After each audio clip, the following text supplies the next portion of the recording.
What's going on, guys? Aco here, coming at you with another match review, and this time we're looking at Shanks versus Fenritti from the World Finals. This is top 8, which we are going to be going through all the way to Grand Finals. The matches here get really crazy. These are the best of the best, only the top 8 that survived the entire World Tour. So let's not waste any time and get right on into it.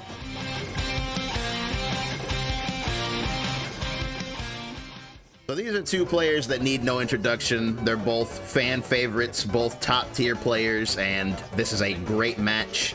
And wow, right away. So even though this is, you know, a copy paste team that Fenritti's got over here, he still plays it in a very unique way. As you can see, he likes to round start with air DP. Air DP into assist call, as you see here. So if this had been blocked, he would have been covered by the Vegito assist, but it hit, so he was able to active tag, and with lab coat you don't need any assist, so it's okay for him to just take this corner pressure here. Pretty crazy stuff to start with a air DP. Shanks' team, very pressure focused. As we've said many times, we love the setup of we love the setup of Shanks' team. It's very offense heavy, but not in a crazy way. Like, the cool thing about Shanks' team is that he can play slow, but then when he gets in, it's overwhelming. It's really cool. I really love the build of his team. But man, I just wanted to showcase here, Arxis, if you're listening, this 5M, look at that. That lab coat 5M, look, it looked like, first of all, he was kind of behind her, still hit him, and then everyone knows this 5M hits notoriously high, like, sheesh. Thank God the only reason it didn't get the second hit there is because he was behind.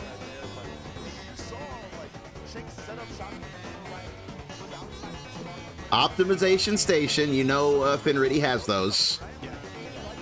Even on lab coat, he's still gonna optimize.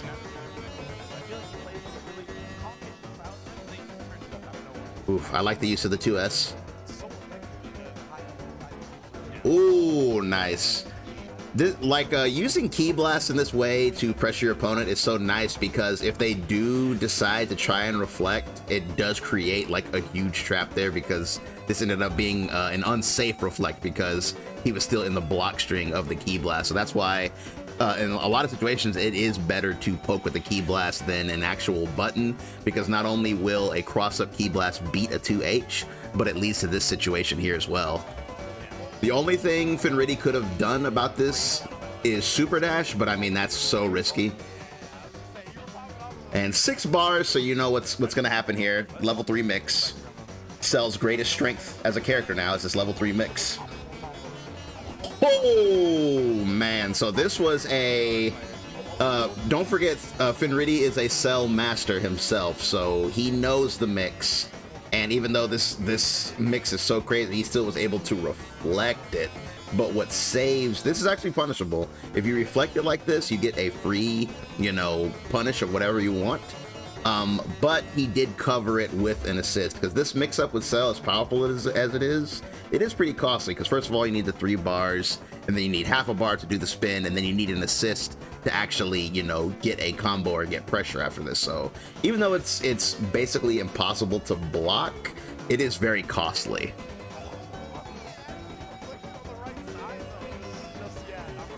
We're gonna go ahead and optimize this. It's also important to notice, if you didn't know, like, pay attention while Fenritti's doing this combo here. Oh, while Shanks is doing this combo here. I'm sorry, I'm so used to Fenritti playing Cell. While Shanks is doing this combo here, take a look at base Vegeta's recovery there. See how it's taking so long? People don't talk about it a lot, but if you active tag, it gives you a very slow cooldown on your assist. It's like, it's not quite as slow as a C assist, but it's close. If you active tag, like, the cost of active tagging is a big recovery on your assist. So that's why he had to opt to do a much shorter combo here to get this kill and spend more meter than he would have had to. But, I mean, it's worth it because the active tag set up this situation in the first place.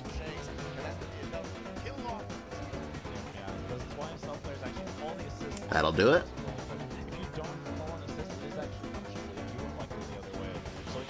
Here comes the coat. Nice. Oh, so that was very nice. So we've talked about this a million times. DBFZ neutral, you know, poke with your best ranged poke and call your assist to cover you. It just took Shanks a second to realize that it hit. So she does flip out of this. And of course, the Dragon Ball FighterZ classic, the down tech mash, is going to punish the landing recovery on the super dash. Because if you don't know, super dash actually does whiff, which is so hard to make it whiff. It does have landing recovery if you super dash into the floor. That's the only time where super dash will have any form of recovery, honestly. Yeah, it's a very unfortunate drop, by the way. It just took Shanks a split second to realize that he got the hit. Luckily, though, that did not get the meter that he needed. Luckily for Shanks. Unlucky for Fenritti, because he is currently behind. Nice. As I pointed out before, this is the power of level 1 Spark, because if you get that level 1 Spark on most characters, you can immediately empty vanish, and as long as they don't have an attack that hits on both sides, this pressure right here is guaranteed. Dash forward into button, and now they are staircased. And even though he called his Janemba assist, he's going to get it back because he's in Spark. Like, as you can see, it's already on the way back. Like, that's one of the biggest benefits of Spark, is that your assists do not go on cooldown.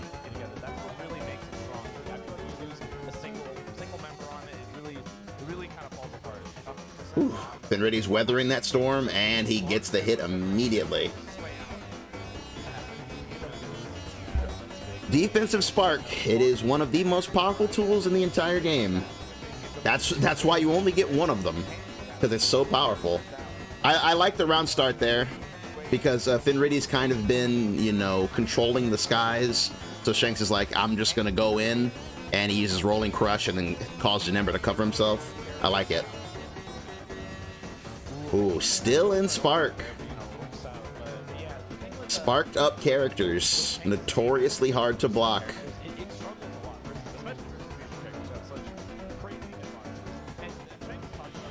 Sparking is over, but he got a lot of damage out of it, and he gets a pretty good situation out of this. What's gonna happen?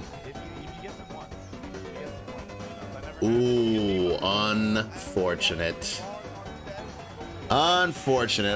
Not only is that grab insanely hard to react to, it's also invulnerable on startup and super cancelable. Sheesh. Sheesh, that is so powerful.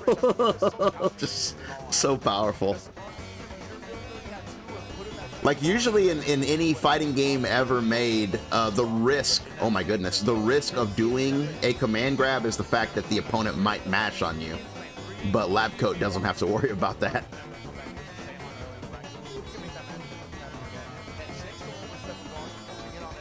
Shanks only has Janemba left, but Janemba, as we all know, is the best anchor in the game. Ooh, he did not realize the hit he had. Ooh, there we go. Very fast command grab. This is why he's a great anchor. Ooh, oh, that was a good bait. He did the delayed dash to bait, and I'm pretty sure he reacted to that reflect, but he's just hit his jab like a frame too early. That was almost a punish. Ooh. Man, Shanks' challenges are just, I don't know how he does it, man. Throughout this entire tournament, he always challenged in the right way at the right time. Like, he jabs gaps, he instantly 2H's IDs. It's like, I swear Shanks is like partially psychic. His challenges almost always go through. Like, throughout this entire tournament, his challenges were just, they were just going through the gate. And that was, I remember watching this live, I was so shocked. Like, I think it's because of the fact that Fenritti's round starts have all been so passive. The fact that he just immediately IAD'd round start just completely caught Shanks off guard, because Fenritti has always either backdashed or jumped back or jumped forward. So he was not expecting such a quick, you know, round start. And yeah, that's part of it. That's part of fighting games, is keeping your opponent guessing. So as I usually say, let's go ahead and get into the second match, which is the most interesting match because you get to see the adaptation on both sides. And man, as I just said, it's so different already. So because of the fact that Shanks is being so patient on round start, Fenritti is just running up and taking his turn now. Early command grab, man, that command grab hits a lot. Nice blocks. Reflect tag, the classic. And this is why Cell is so good as a mid. This is why Cell is so good in the back, because you get that first hit, or you know, you bring him in to get that hit, and it's like he does so well at just taking the opponent to the corner. That's all the way from mid-screen. Got a corner. Whoa. Jeez. So this right here wasn't even really a risk. I've talked about this before. If you DP and then spark, you basically get two chances, because you can DP, and then if your DP gets blocked, then you can spark. It's better to do this than to spark outright, because there's a chance your DP could have hit, and in this situation, not only did his DP hit, but it picked up a second character. And of course, Fenritti, the master of TODs, the literal TOD king, once you see this, you just know what's gonna happen. Very, very dead. Man. That hurts, man. That hurts. What hurts is that Shanks didn't even do anything wrong. He just got hit by a DP. That hurts. But let's see if he can keep his composure. Ooh, so remember what I said earlier. Best situation in the game, but not on lab coat. As you see here, Shanks, even though he has the ideal positioning, he backdashes because of the fact that at any moment she could spin and counteract this setup. So he backdashes away, and Fenritti ends up doing the forward spin to bring him down to the ground. And then Vegito is going to cover her recovery there. The ultimate move that's ever been in this game, the spin. There goes the stomp. Can we block? Overhead. Multiple lows. Use the assist. He's putting it, and the thing is, Fenritti's putting in enough of a gap to where his assists are coming back. Cause look at his Gogeta here. Like he put in that big gap there. See him not doing anything. Like that big gap is allowing his Gogeta to come back now. Because if he had just stayed on top of him, now no assist would be coming back. But because of the gap that he put in there, he's also going to get back Gogeta. It's very important to keep an eye on that while you're staggering. You have to leave a certain gap in your string in order for your assist to actually recover. And a rare drop there. Rare drop from Fenritti.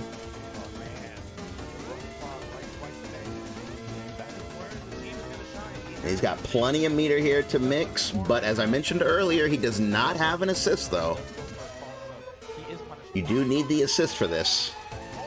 Ooh, so he gets the hit. He gets the hit, but he does not be able to follow up, but he is able to punish the barrier. That's not easy to do. That barrier is very hard to punish, but he finds the punish, and it is now 2v2. Ooh, nice. Oh. Oh my goodness. So many things happen here. So I like the use of poking with the lunging key blast and then covering yourself with Vegeta. It's a good thing he covered himself with Vegeta here, because he actually did get punished for this. As you see, it even said counter, as it says counter on both sides, because Cell got punished for whiffing, but he covered himself with Vegeta, so he ends up getting a happy birthday out of this. And I feel like Shanks would have converted this, but it was a split second of hesitation on it. oh man, I got Gogeta, how do I keep him in this combo? And that made him drop both. It's a very common thing. It happens to everybody, is when you realize you got a happy birthday with most characters or in most situations, it might cause a distraction, which ends up making you drop the combo. Very, very, very common situation. All right, this time he's got the bar and the assist, so this is going to be dangerous. It's going to be very dangerous. Ooh, and so Fenritti here, very wisely, this is a good wake up level 3 because, I mean, Shanks he's stayed same side and he's done the cross up twice. So at this point, it's like there's no telling what he's going to do, so wake up level 3 to just get out of the situation. But Shanks is very smart here. He faked it by just calling the assist and doing nothing. Very smart stuff. And that's a very weird combo punish, but I feel like he did that for the sake of the meter, just to get more hits.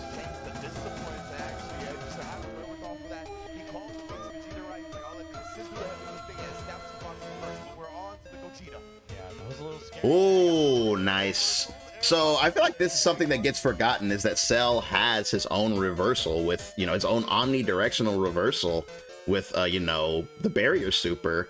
But in this moment, Fenritti had not actually committed to anything. He did a normal jump.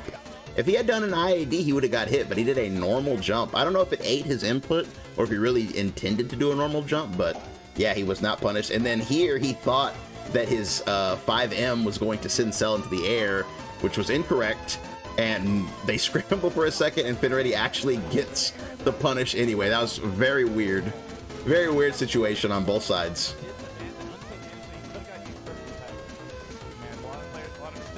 Both need about 2 hits. Both are 2 hits from dying. Oof. Solo guard. Oh, that was such a good 2H. Oh my goodness.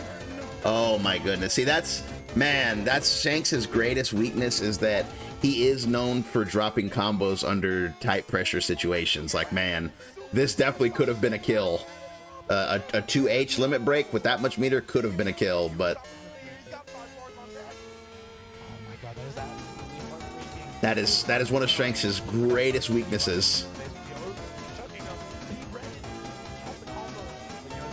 And now he is in a guess for gain situation. Both players now on 1 hit, no matter what it is. Ooh, very nice.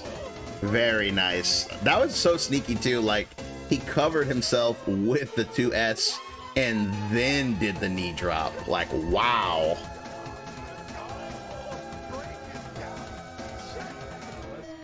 And moves like that, like risky moves that can be punished, like, that is the moment where you use them. Like, you know, you don't use it at all the entire match, and then when you really need it, that's when you throw it out. That's how you keep your opponent on their toes. Here we go, last match, first to 2. Oh man, so Fenritti going for it again. He actually does pass through the air attack here, but still ends up getting punished. You did see the blue circle of invincibility. Nice. As I said before, usually if you get hit by something, you're not going to break a grab because you're in recovery of, like, you're in mental recovery of, oh man, I just got hit, I need to block.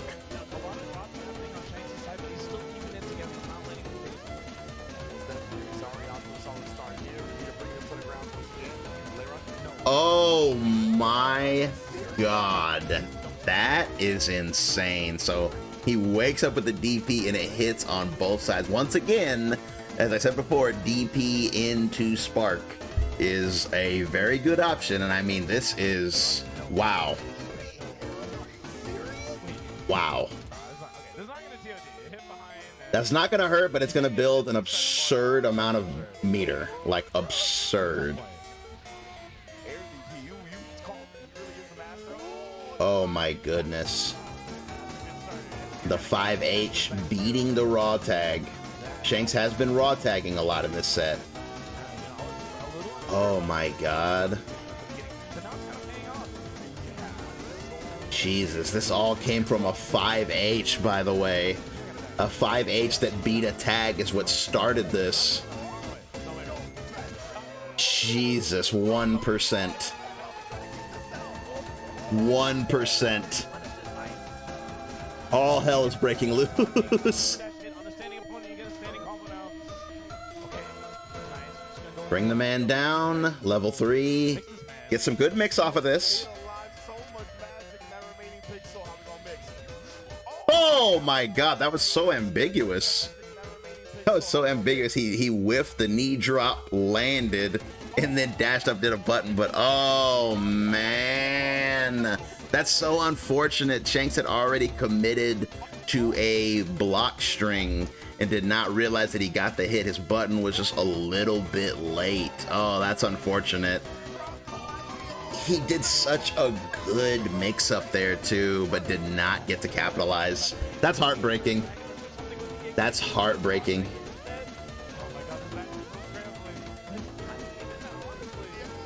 Fenritti now with the advantage. It's his turn for mix. 6H. Oh my god, spin into assist. The classic. Ooh, my goodness. I love the movement here of like, look at how Shanks is just glued to the ground because you need to be grounded to beat lab codes. So it's like, look at how he's staying on the floor because he does not want to get picked up by a spin. He's staying on the floor mostly, only poking when he sees a jump, and then he's using his assist. Like, this is very smart stuff. Oh my god. Ooh, spin into assist, into 6H. Oh my god. Oh my god, just look at that, man. Spin into assist, overhead, low, heavy, grab. This character is amazing. Overhead, low, extension, command grab. Sheesh. You can only block for so long.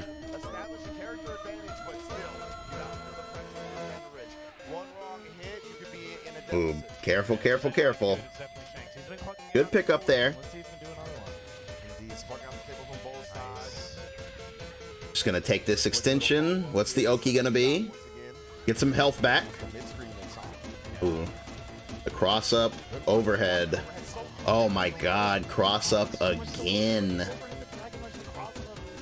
Yeah, that right there was just information overload. Like, he's been grabbed, he's been, you know, hit low. It's just, you can't react to everything, especially not against her. Like, she's got too many options. Oh, he was going for the debuff. Nice reaction. Ooh, overhead, low. Man, he tried to debuff him again. He's determined. And there it goes. Damn, he's willing to risk it, man, because he knows that Janemba has the capability of coming all the way back. Like, it's very realistic for it to happen. So him nerfing this character is the best way to ensure that doesn't come back, because it becomes almost impossible even with Janemba's great tools. Wow, that was a strange whiff there. Let me see that again. So once again, the man, twice in one set, the standing 5M hits on the other side. See that? She swings the other way. It hits from behind, sending him behind her. He goes to 2L, but wow, man, look at this. This is amazing. He goes to 2L, and at the same time, Fenritti hit L, but the hurt box on her L makes it whiff because of the fact that she moved her leg back to kick. Wow, that's magical. It's magical, man. This character's amazing.